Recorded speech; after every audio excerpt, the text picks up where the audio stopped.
और ये मैं नहीं कहता, दुनिया भर के कई सर्वेक्षण कहते हैं आजादी के बाद सबसे ज्यादा एक भी छुट्टी लिए बगैर 24 घंटे में से 17 घंटे काम करने वाला कोई प्रधानमंत्री है तो नरेंद्र मोदी।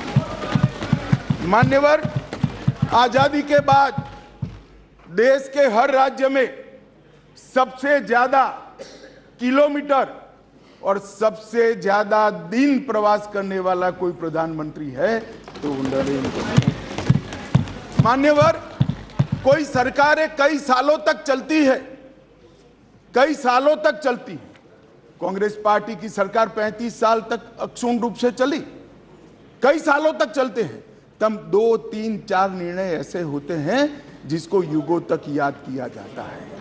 मान्यवर, नरेंद्र मोदी सरकार 9 साल हुए, 9 साल में 50 से ज्यादा फैसले ऐसे हैं जो युगांतकारी फैसले हैं, जो इतिहास के अंदर स्वर्ण अक्षरों से मंडित। मान्यवर, आज 9 अगस्त का दिन है। 9 अगस्त के दिन महात्मा गांधी ने हमारे आजादी के आंदोलन के एक नए अध्याय की शुरुआत की थी। एक उन्होंने नारा दिया था, अंग्रेजों भारत छोड़ो, क्विट इंडिया का नारा दिया था।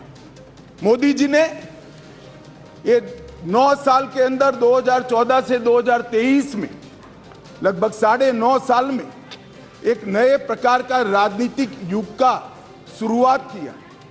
मान्यवर, लगभग 30 साल से इस देश की राजनीति भ्रष्टाचार, परिवारवाद और तुष्टीकरण के नासूर से ग्रसित रही। सारे के सारे जनादेश, कोई भी चुनावी विजय पराजय के आंकड़ों के एनालिसिस करने वाले पंडित सारे जय पराजय को देख ले।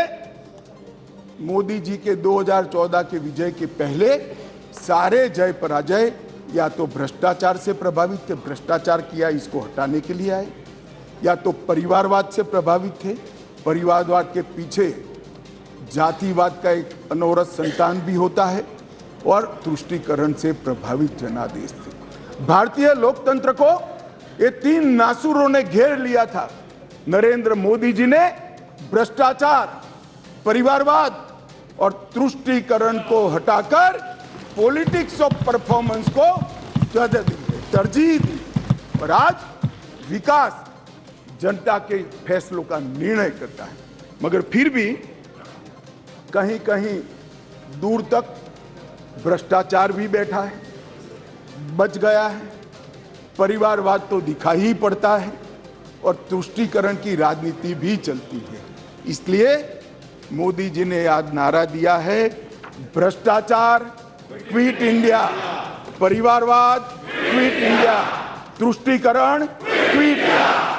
मान्यवर, अगर भ्रष्टाचार, परिवारवाद और तुष्टीकरण एक क्विट इंडिया अगर कर लेते हैं तो इस देश की राजनीति में मोदी जी ने 2014 से एक नए युग की शुरुआत करी है, विकास के युग की।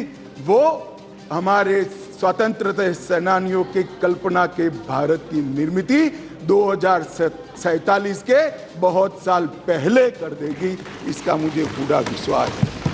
मान्यवर, अविश्वास का प्रस्ताव एक संवैधानिक प्रक्रिया है, हमें कोई आपत्ति नहीं। विपक्ष का उद्देश्य है कोई भी हो, विपक्ष का अधिकार है, अविश्वास का प्रस्ताव ले आते हैं। और मैं तो कई बार मानता हूं कि अविश्वास प्रस्ताव से पार्टियों के और गठबंधनों के चरित्र उजागर होते। कई बार अविश्वास प्रस्ताव आए, मैंने जैसे पहले कहा, मैं 3 अविश्वास प्रस्ताव का जिक्र करना जरूर चाहूंगा। 2 अविश्वास प्रस्ताव है यूपीए सरकार के खिलाफ, जो हम विपक्ष में थे तब लेकर आए थे, और एक अविश्वास प्रस्ताव एनडीए सरकार के खिलाफ था, जो यूपीए जब विपक्ष में थी तब ले। 1993 जुलाई में नरसिम्हा राव जी की कांग्रेस की सरकार थी, उसके खिलाफ अविश्वास प्रस्ताव आया। अब सरकार बचानी होती है, नरसिम्हा राव जी को बचानी थी। कांग्रेस का मूल सिद्धांत है, एन केन प्रकारेण, सत्ता में बने रहना, सत्ता में बने रहने का प्रयास करना, ना इसके लिए सिद्धांत होते हैं, ना नीतियां होती है, ना औचित्य होता है। मान्यवर नरसिम्हा राव जी की सरकार अविश्वास प्रस्ताव जीत गई और बाद में कई लोगों को जेल की सजा हुई, स्वयं नरसिम्हा राव जी को हुई, क्योंकि झारखंड मुक्ति मोर्चा को घूस देकर अविश्वास प्रस्ताव पर विजय प्राप्त करी। आज कांग्रेस भी है, कांग्रेस भी वहां बैठी है और झारखंड मुक्ति मोर्चा भी वहां बैठा है। मान्यवर 2008 में मनमोहन सिंह जी विश्वास प्रस्ताव लेकर आए। विश्वास प्रस्ताव के वक्त भी एक बार यहां पर बरोबर देश में वातावरण हो गया था कि इनके पास बहुमत नहीं है, बहुमत था भी नहीं। और मान्यवर इस सदन ने उस वक्त सबसे कलंकित घटना देखनी पड़ी, सांसदों को करोड़ों रुपए की घूस देनी पड़ी और हमारे ऑनेस्ट सांसद वो रुपया लेकर पीठ के सामने आए और कहा कि हमें संरक्षण चाहिए, हमें रुपया ऑफर किया गया और वो सरकार बचा ली। तो एक तो चरित्र है यूपीए का, सरकार के सामने अविश्वास का प्रस्ताव आए या कोई अविश्वास का प्रस्ताव न लाए, इसलिए विश्वास का प्रस्ताव वो स्वयं लाए। इसमें से बचने के लिए सारे सिद्धांत, सारा चरित्र, सारे लोकसभा के नियम कानून, हमारी परंपराएं, इसको त्याग कर येन केन प्रकारेण सत्ता को संभालना और सत्ता पर काबिज रहना। इसके सामने मान्यवर दूसरा एक उदाहरण 1999 में अटल जी की सरकार थी और अविश्वास प्रस्ताव आया। मान्यवर ये जो कांग्रेस ने किया वो हम कर सकते थे, क्योंकि 93 में नरसिम्हा राव जी ने देश के सार्वजनिक जीवन को एक एग्जाम्पल पूरा कर दिया था कि सरकार ऐसे भी बचाई जा सकती है, करोड़ों रुपया देकर भी बचाई जा सकती है, हम भी कर सकते हैं। मगर हमने नहीं किया, हमने नहीं किया। हमने हमारी बात रखी, देश के प्रधानमंत्री अटल जी ने इसी सीट पर बैठकर अपनी बात रखी संसदों के सामने और जो कहा कि संसद का जो फैसला है मैं सर पर चढ़ाऊंगा, हमें कोई आपत्ति नहीं। मान्यवर सिर्फ एक वोट से सरकार गई, सिर्फ एक वोट से। क्या हम यूपीए और कांग्रेस की तरह बचा नहीं सकते थे? बचा सकते थे, मगर मैंने कहा ना कि कई बार संकट के समय गठबंधनों और पार्टियों का चरित्र उजागर होता है। यूपीए का चरित्र सत्ता बचाने के लिए भ्रष्टाचार करने का चरित्र है और भारतीय जनता पार्टी और एनडीए का चरित्र सिद्धांतों के लिए राजनीति करने का चरित्र है। मान्यवर उस वक्त मुझे ठीक याद है, मैं संसद में नहीं था, सदस्य नहीं था, बहुत सारे सीनियर सदस्य होंगे उस वक्त। मान्यवर एक ही वोट का फर्क था और अंत में गिरधर गोमांग के वोट को हमारे उड़ीसा के पूर्व मुख्यमंत्री उस वक्त मुख्यमंत्री से शपथ ले चुके थे और वोट डालने आए थे। वो वोट को वैलिड गिनना या न गिनना, मगर मान्यवर आप जिस आसन पर बैठे हो इसकी भी गरिमा का एनडीए ने पालन किया था। हमने कोई दबाव नहीं बनाया, एक वोट हमारे विरुद्ध में गया, हमारी सरकार चली गई। मगर आज मैं फिर से कहना चाहता हूं गौरव गोगोई जी को, मगर जनता है जो सब देखती है, जनता है जो सब जानती है। एक वोट से हमारी सरकार गई, एक वोट से हमारी सरकार जरूर गई, परंतु अंत में क्या हुआ? बहुत बड़े बहुमत के साथ अटल जी फिर से देश के प्रधानमंत्री। मान्यवर हमारे एनडीए का कुंबा मोदी जी के नेतृत्व में, भारतीय जनता पार्टी मोदी जी के नेतृत्व में हम देश में सिद्धांतों की राजनीति को प्रस्तावित करने के लिए राजनीति में है। येन केन प्रकारेण सत्ता को बचाने के लिए राजनीति के अंदर नहीं है। और ये दो चरित्र आज इस विश्वास प्रस्ताव पर की चर्चा के माध्यम से मैं 130 करोड़ की जनता को याद कराना चाहता हूं। एक और करोड़ों रुपया खर्च कर बहुमत खरीदने वाले लोग बैठे हैं और एक बार सिद्धांत के लिए सत्ता छोड़ने वाले लोग बैठे हैं। जनता, देश की जनता ने मान्यवर, अरे शुरुआत है, धैर्य रखो, काफी सुनना पड़ेगा।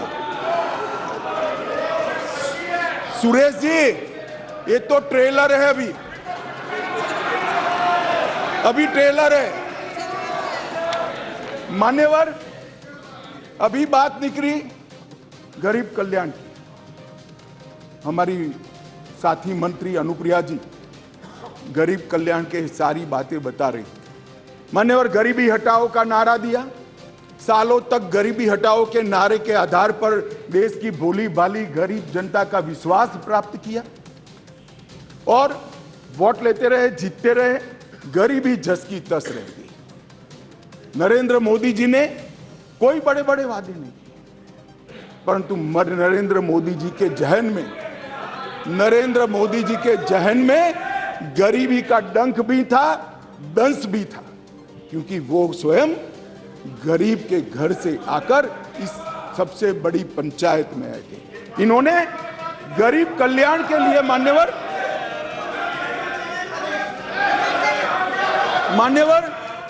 इन्होंने गरीब कल्याण के लिए ढेर सारे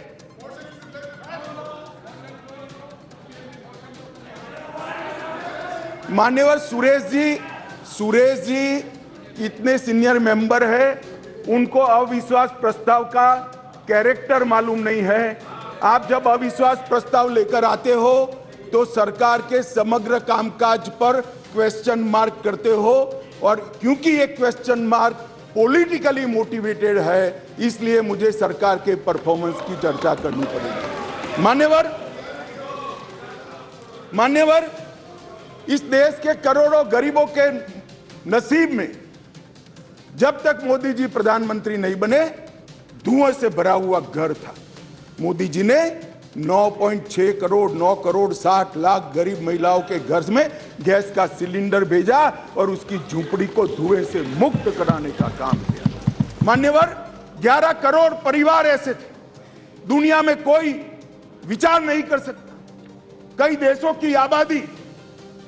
की आबादी 11 करोड़ से आधी भी नहीं है, 5वें हिस्से की भी नहीं है, परंतु 11 करोड़ परिवार ऐसे थे जिनके पास मान्यवर शौचालय नहीं था।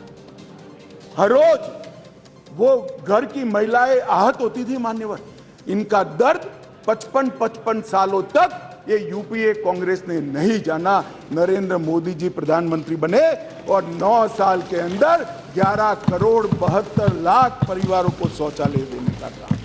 मान्यवर, देश के बहुत बड़े तबके में और विशेषकर गरीब के घर में, दलित के घर में, आदिवासी के घर में, पिछड़े के घर में, झोंपड़पट्टी में शुद्ध पीने का पानी नहीं, फ्लोराइड युक्त पानी पीते, भरी जुआनी में बूढ़े हो जाते थे, बाल सफेद हो जाते थे, हड्डियां टेढ़ी हो जाती थी। मान्यवर, मोदी जी ने हर घर नल के माध्यम से 12.65 लाख करोड़, मतलब 12 करोड़ 65 लाख घरों में जल से नल पहुंचाने का काम समाप्त। मान्यवर, ये हमेशा बोलते हैं, अभी भी चुनाव में कहते हैं कि हम किसानों का कर्ज माफ करेंगे, किसानों का कर्ज माफ करेंगे। मान्यवर, मैं पूछना चाहता हूं, 10 साल में कितना कर्ज माफ करा भाई? 4 से 14 तक आप 10 साल रहे, कितना मार्च करा? 70,000 करोड़, ठीक है ना? 70,000 करोड़। इसमें से भी 35,000 करोड़ तो नीचे बाकी रह गया है, मगर चलो मान ही ले कि 70,000 करोड़ किया। हम किसी का कर्ज माफ करने में विश्वास नहीं करते हैं, उसको कर्ज ही न लेना पड़े, ऐसी व्यवस्था। मान्यवर, इस देश के 14.5 करोड़ किसानों को 2,40,000 करोड़ रुपया इसके बैंक अकाउंट में डाला। अब देश के किसान तय करे कि एक और 70,000 करोड़ का कर्ज की लॉलीपॉप देने वाली यूपीए सरकार, और एक बार सम्मान के साथ इसके घर में सम्मान के साथ इलेक्ट्रॉनिक तरीके से 2,40,000 करोड़। मान्यवर, मैं आज और स्पष्टता करना चाहता हूं, ये रेवड़ी नहीं है, ये रेवड़ी नहीं है। हमने ये करने से पहले एक सर्वे किया कि 2.5 एकड़ से कम जिसकी जोत है वो किसान को कितना खर्चा बेसिक खेती के काम के लिए आता है, क्योंकि वो तो मजदूर रखता नहीं है, स्वयं ही बेचारा मेहनत करता है। इरिगेशन, बीज और खाद का कितना खर्चा आता है, तो 2.5 एकड़ से कम जिसकी जोत है इसका खर्चा 6,000 आता है। मोदी जी ने 6,000 रुपया इसको दे दिया। भैया तुम ऋण ही मत, आपने तो एक बार किसान को ऋण मुक्त किया, मोदी जी ने पूरे जीवन के लिए उसको ऋण मुक्त करने का काम किया है। मान्यवर, इस देश में 50 करोड़ लोग ऐसे, करीब 60 करोड़ लोग जिनके घर में बीमारी आ जाए तो पिताजी की मृत्यु हो जाएगी इसका डर नहीं लगता था, इलाज का खर्च कितना आएगा इसका डर लगता था, और वो पूरा परिवार ऋण के बोझ के तले दब जाता था। मोदी जी ने 50 करोड़ लोगों को 5 लाख तक का सारा स्वास्थ्य का खर्चा माफ कर दिया। आज देश के किसी भी गरीब के घर में बीमारी आती तो 5 लाख तक का सारा इलाज, चाहे ऑपरेशन करना हो, चाहे दवाइयां देनी हो, चाहे टेस्ट कराना हो, वहां तक कि अस्पताल से घर जाने के रिक्शा के 200 रुपया भी हम दे रहे हैं। 5 लाख रुपया हर परिवार को।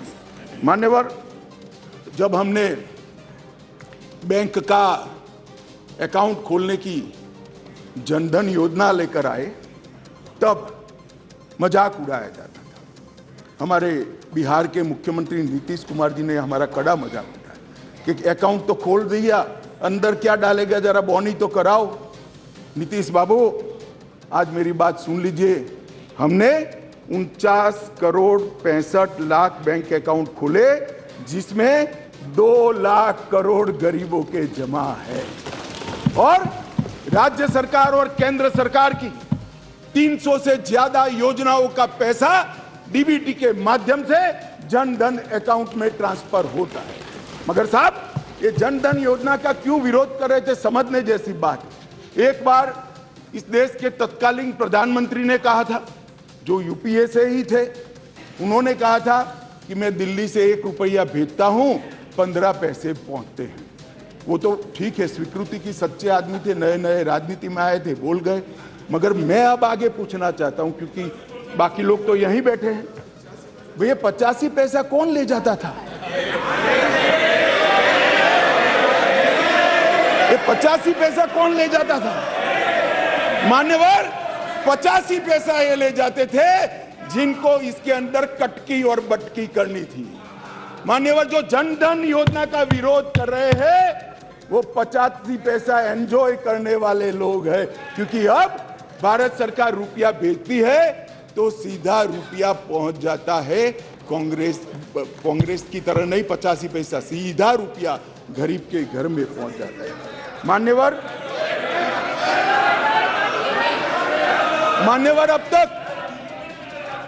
अब तक जनधन योजना, भाई आप योजना तो बनाते हो, करते नहीं हो।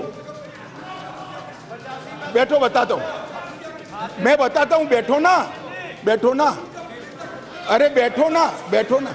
मान्यवर कह रहे डीबीटी किसने चालू किया, अब कहेंगे जीएसटी किसने चालू किया, अब कहेंगे गरीबी हटाओ किसने कहा। आपने कहा सब कुछ किया, कुछ नहीं किया हमने है। आप तो कहते ही रह गए। मान्यवर, 25 लाख करोड़ रुपया, इस देश की 130 करोड़ की जनता इसको सीधा प्रसारण देख रही। मैं आपके माध्यम से देश की जनता को बताना चाहता हूं, 1 पैसे के कमीशन के बगैर, कटकी के बगैर 25 लाख करोड़ रुपया देश के गरीबों के बैंक अकाउंट में सीधा ट्रांसफर।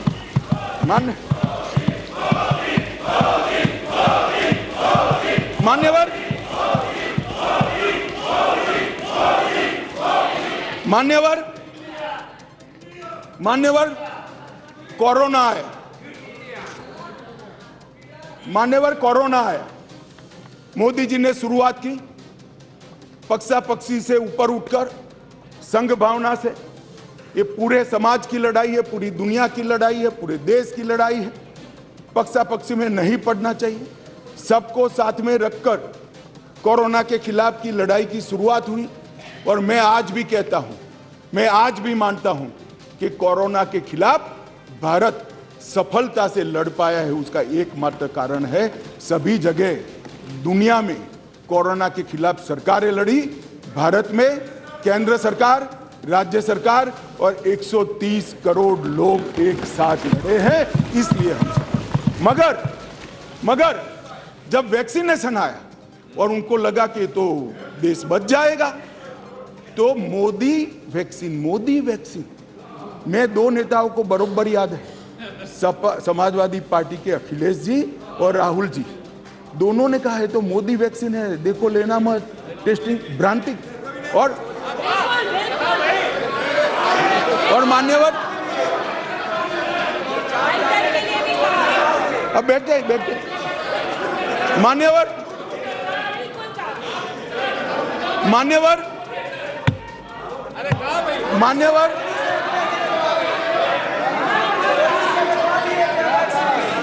मान्यवर जनता ने वैक्सीन लेना शुरू किया। मोदी सरकार ने चाय पिलाकर वैक्सीन दी, फ्री ऑफ कॉस्ट वैक्सीन दी, पहला डोज दिया, दूसरा डोज दिया और 130 करोड़ लोगों को दोनों डोज लगाकर कोरोना से बचाने का काम। मान्यवर, इसके साथ साथ उस वक्त रोजगारी के प्रश्न खड़े हुए, लॉकडाउन का भी विरोध किया गया। मान्यवर, लॉकडाउन का भी विरोध किया गया।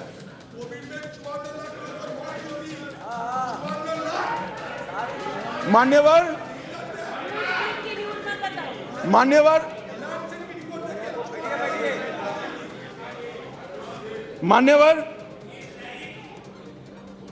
सबने कहा कि लॉकडाउन लगाओगे तो गरीब क्या खाए। हमारे सामने दो रास्ते थे, लॉकडाउन न लगाना और पूरे देश की जनता कोरोना में फंस जाए, लाखों करोड़ों लोगों की मृत्यु हो। लॉकडाउन भी लगाया, उसको भूखा भी नहीं रखा। मान्यवर, 80 करोड़ लोगों को प्रति व्यक्ति प्रति माह 5 किलो अनाज ये लॉकडाउन के समय में हमने गरीब के घर में पहुंचाया और उसका चूल्हा चला करा। और वो आज भी चल रहा है, आज भी चल रहा है। भाई, अविश्वास प्रधानमंत्री में और मंत्रिमंडल में अविश्वास आपको हो सकता है, देश के गरीब को, देश की जनता को नहीं है, क्योंकि उज्ज्वला योजना मोदी जी लाए, हर घर नल मोदी जी ने पहुंचाया, बिजली मोदी जी ने पहुंचाई, पीएम किसान 2.5 लाख करोड़ मोदी जी ने पहुंचाए, 3 करोड़ लोगों को घर दिया, 60 करोड़ लोगों को 5 लाख का स्वास्थ्य का खर्चा दिया, बैंक खाते 49 करोड़ से ज्यादा खुलवाए, डायरेक्ट बेनिफिट ट्रांसफर में 25 लाख करोड़ रुपया भेजा, 80 करोड़ गरीबों को वैक्सीन लगाकर अनाज दिया। अविश्वास आपको है, देश की जनता को अविश्वास नहीं है, वो मोदी जी के साथ। मान्यवर,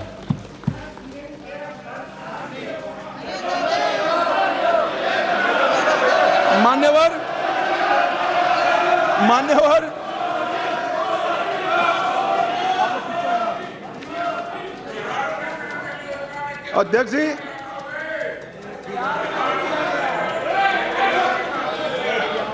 अध्यक्ष जी, अध्यक्ष जी, अध्यक्ष जी, इस सदन में एक ऐसे नेता है, अरे यार सुनो ना, इस सदन में एक ऐसे नेता है जिनको आज तक 13 बार राजनीति में लॉन्च किया गया है और 13 ही बार फेल गए। उनका एक लॉन्चिंग मैंने देखा है, उनका एक लॉन्चिंग यहां सदन में हुआ था। एक गरीब मां कलावती या ऐसा कुछ नाम, कलावती, बुंदेलखंड की बहन कलावती, उसके घर वो नेता भोजन करने गए और यहीं पीछे बैठकर गरीबी का बड़ा दारुण वर्णन द्रवित हो जाए, ऐसा वर्णन कर दिया। ठीक है भाई, अच्छा किया, आप इतने बड़े व्यक्ति होकर गरीब कलावित के घर पर भोजन पर गए, उसका भोजन कर लिया और इसकी वेदना को यहाँ वाचा दे दी। मगर बाद में इनकी सरकार 6 साल चली। मैं पूछना चाहता हूं, वो कलावती का क्या करा? वो कलावती को घर, बिजली, गैस, शौचालय, अनाज, स्वास्थ्य, ये सब देने का काम नरेंद्र मोदी ने।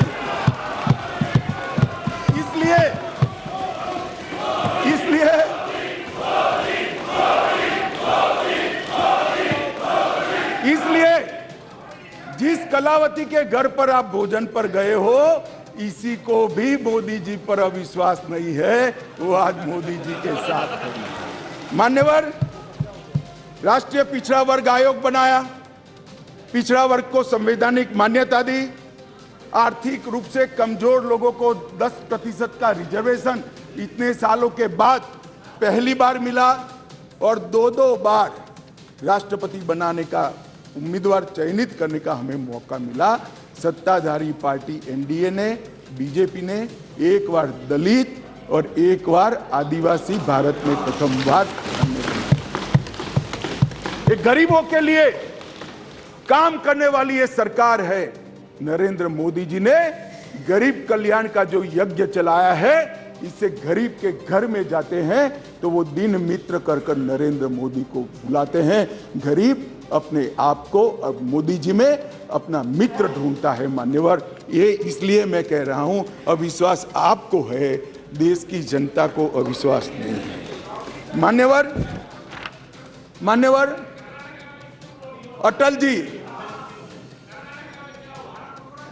अटल जी इस देश को 11वीं अर्थव्यवस्था छोड़कर गए।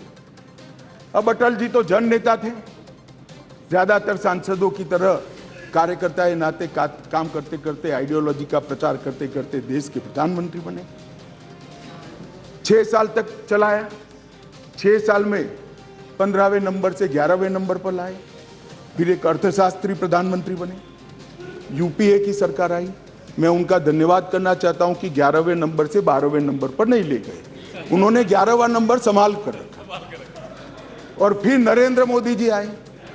ढेर सारे पंडित कहते थे मोदी जी देश का अर्थतंत्र कैसे संभालेंगे, मनमोहन सिंह चौपट कर गए हैं, सारे ग्राफ उल्टे हैं, सारे पैरामीटर्स आउट ऑफ कंट्रोल हैं।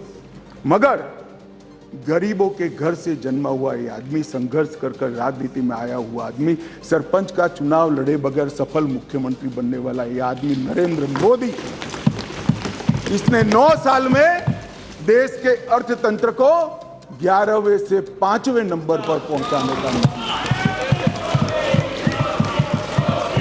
और मान्यवर मुझे भरोसा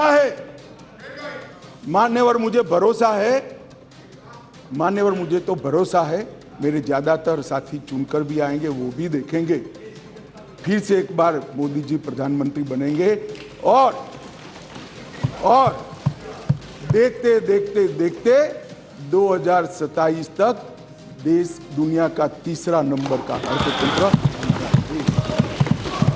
मान्यवर, पर मैं नहीं कहता, IMF भी कहता है, सारे सर्वेक्षण वाले विश्व भर के कहते हैं कि डार्क जोन में ब्राइट स्पॉट अगर कोई है, ब्राउन स्पॉट कोई है, तो भारत का अर्थतंत्र है। ना अभी नहीं कह सकते, बैठ जाओ, नियम आपको मालूम होना चाहिए, नियम पढ़ लीजिए, अभी नहीं कर। Vande Bharat semi high speed train शुरू हो चुकी है। 99,000 करोड़ की सागरमाला परियोजना, जो इंफ्रास्ट्रक्चर का बहुत बड़ा दूरगामी कदम है, वो पूरा हो चुका है। कार्गो हैंडलिंग की क्षमता देश की 79% बढ़ी है, अगले साल तक 2 गुना हो जाएगी। और 27 ट्रेनों में मेट्रो उपलब्ध कराई है और भारत नेट 6.20 लाख किलोमीटर फैला दिया है, लाखों गांवों तक भारत नेट को पहुंचाने का काम। मान्यवर, इंटरनेट कनेक्शन में दुनिया में सबसे ज्यादा वृद्धि भारत ने दर्ज करी है, 231% की वृद्धि। और पूर्वोत्तर के लिए भी ढेर सारे एयरपोर्ट बनाने का काम नरेंद्र मोदी सरकार ने किया है। मान्यवर, स्वास्थ्य के बजट में भी 139% की वृद्धि नरेंद्र मोदी सरकार ने करी है। पिछले 8 वर्षों में 4,85,000 करोड़ रुपया खर्च किया गया। MBBS की सीटों में 93% वृद्धि और पीजे की सीटों में 100% वृद्धि कर डॉक्टर की संख्या को दुगना करने का काम नरेंद्र मोदी सरकार ने किया है। मान्यवर, इतना ही नहीं, ढेर सारे विषय मेरे साथियों ने बहुत बताया। मुझे अभी मणिपुर पर भी बात करनी है। मान्यवर, नरेंद्र मोदी जी ने समग्र विश्व के अंदर नरेंद्र मोदी जी ने भारत का सम्मान बढ़ाने का काम किया है। मान्यवर, क्लाइमेट चेंज हो या टेररिज्म, ग्लोबल नैरेटिव सेट करने का काम आज अगर कोई एक देश कर रहा है तो हमारा महान भारत कर रहा है। मान्यवर, G20 का नेतृत्व जब हमें मिला, बहुत सारे देशों को मिला, एक ही शहर में कार्यक्रम करे। आज G20 के कार्यक्रम 55 स्थानों पर कर पूरे विश्व को भारत की संस्कृति से परिचित कराने का काम नरेंद्र मोदी जी ने किया है। और साहब, इन लोगों को पसंद नहीं आता, इसलिए अविश्वास विश्व भर में एक ही ऐसा नेता है जिसको 14 राष्ट्रों का सर्वोच्च सम्मान मिला है। मैं फिर से, वैसे तो व्यक्तिगत सम्मान मिला है, मगर महान सदन में कहना चाहता हूं, मोदी जी और भारतीय जनता पार्टी की भावना है। ये 14 राष्ट्रों ने जो सर्वोच्च सम्मान दिया है, ये देश की 130 करोड़ की जनता का सम्मान, भारत का सम्मान जो नरेंद्र मोदी जी को मिला है। इसलिए आपको भले अविश्वास हो, देश की जनता को अविश्वास नहीं। मान्यवर, इस चुनाव में पता चल जाएगा दादा, इस चुनाव के काउंटिंग में पता हो चल जाएगा, और फोन करना मुझे।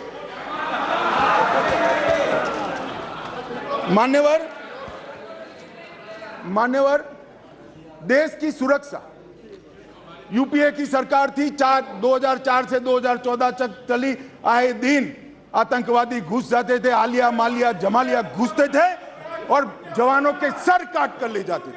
और इस सदन के अंदर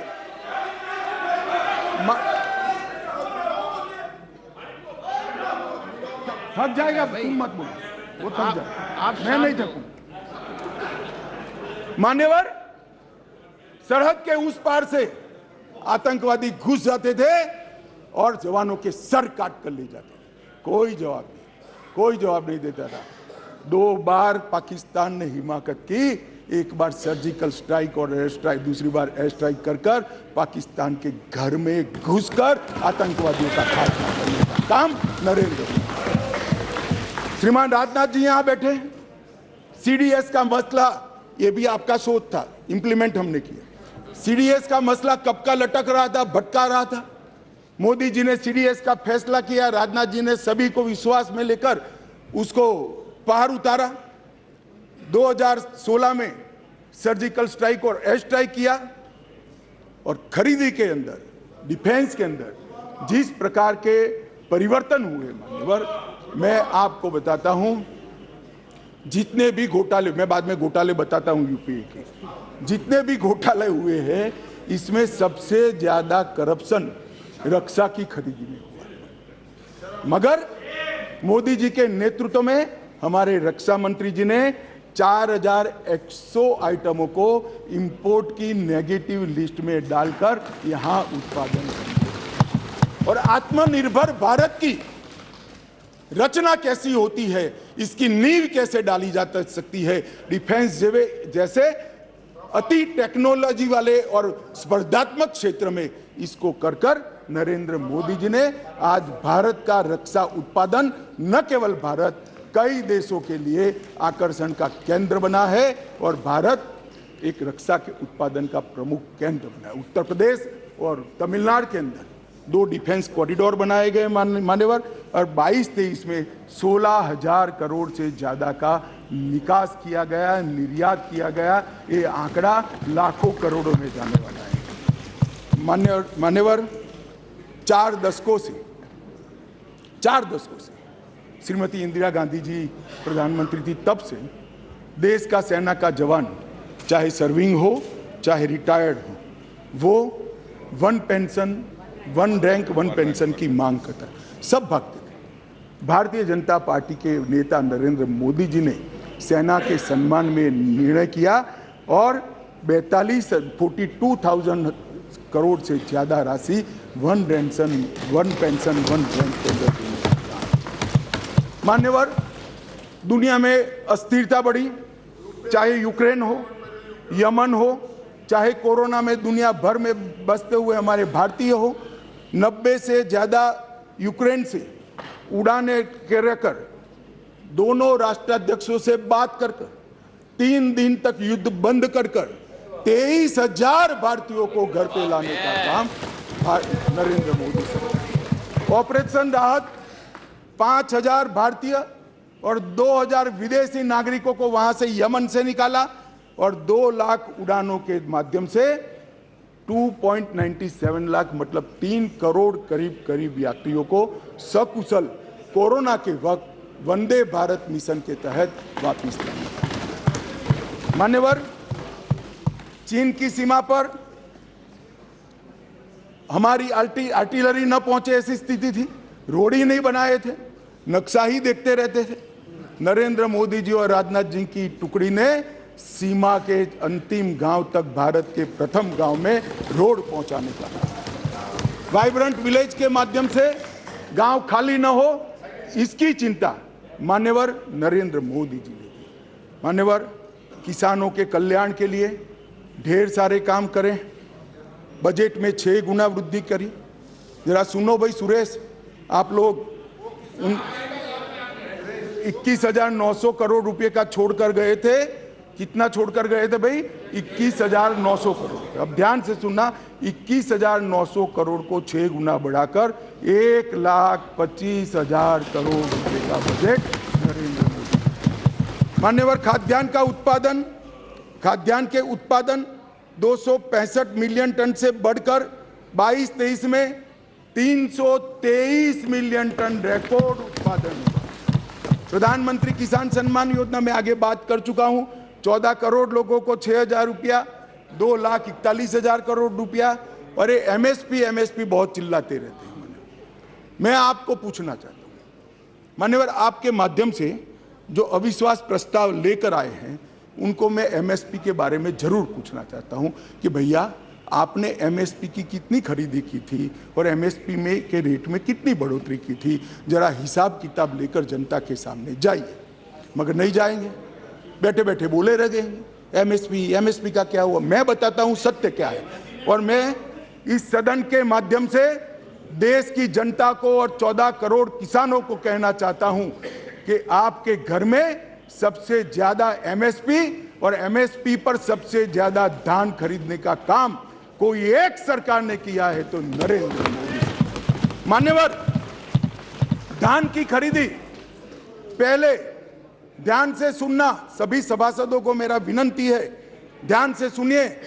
धान की खरीदी 475 लाख मैट्रिक टन मनमोहन सिंह जी ने अपने अंतिम साल में की। मैं फिर से आंकड़ा बोलता हूं, 475 लाख मैट्रिक टन। नरेंद्र मोदी जी ने अंतिम खरीदी 896 लाख मैट्रिक टन, 88% की वृद्धि। मान्यवर, और लाभार्थी किसान पहले 76 लाख थे, अब 1,31,00,000 लाभार्थी किसान। मान्यवर, गेहूं की खरीदी एमएसपी पर खरीदी, इसके अंदर मनमोहन सिंह जी और इनकी यूपीए की सरकार 251 लाख मैट्रिक टन छोड़कर गए थे, 251 लाख मैट्रिक टन। अब नरेंद्र मोदी जी ने 251 लाख मैट्रिक टन से बढ़ाकर 433 लाख मैट्रिक टन पहुंचाने। और पहले गेहूं 20 लाख किसानों का खरीदा जाता था, अब गेहूं 43 लाख 43 लाख किसानों का खरीदा जाता है।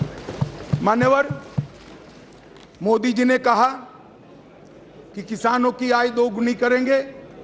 हमारा मखौल उड़ाते थे, अभी भी उड़ाते हैं, शायद 5 साल बाद भी उड़ाएंगे। समझ नहीं पड़ी है।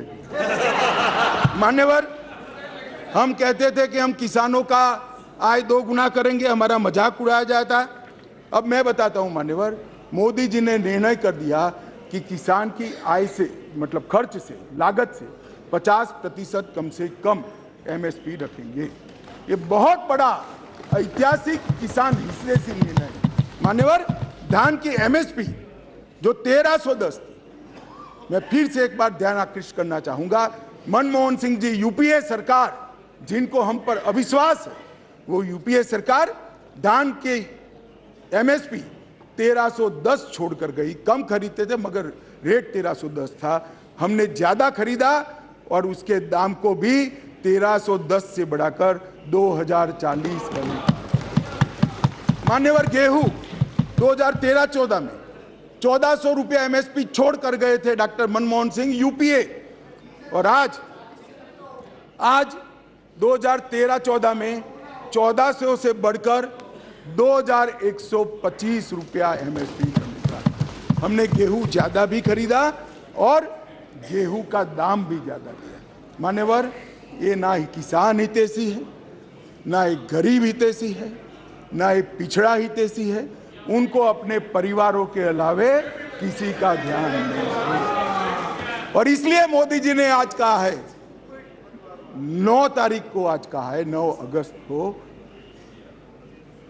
परिवारवाद ट्वीट इंडिया, भ्रष्टाचार और तुष्टीकरण।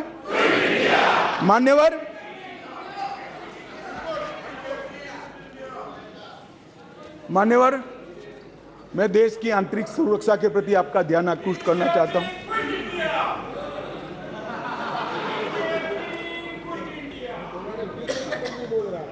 भाई, अभी भी सत्यता स्वीकारो, नहीं तो जो होए उसके भी आधे हो जाओ। मान्यवर, मैं देश की आंतरिक सुरक्षा के प्रति इस देश की जनता का आपके माध्यम से और महान सदन के माध्यम से मान्यवर, पीएफआई कई सालों से देश को तोड़ने की, देश की जनसांख्यिकी बदलने की और देश के अंदर आतंकवाद के बीज बोने का काम कर रही थी।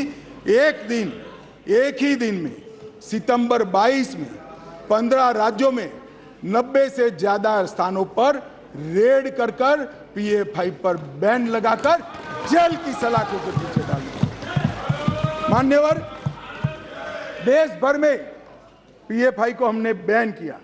दुनिया भर में भागे हुए गुनहगारों को आज वापिस लिया जाता है। एनआईए के 9 घनघोर आतंकवादी कृत्य करने वाले लोगों को दुनिया भर से चून उठाकर हम वापिस लाए और 6 राज्यों की पुलिस को भी उनको वापिस लाए।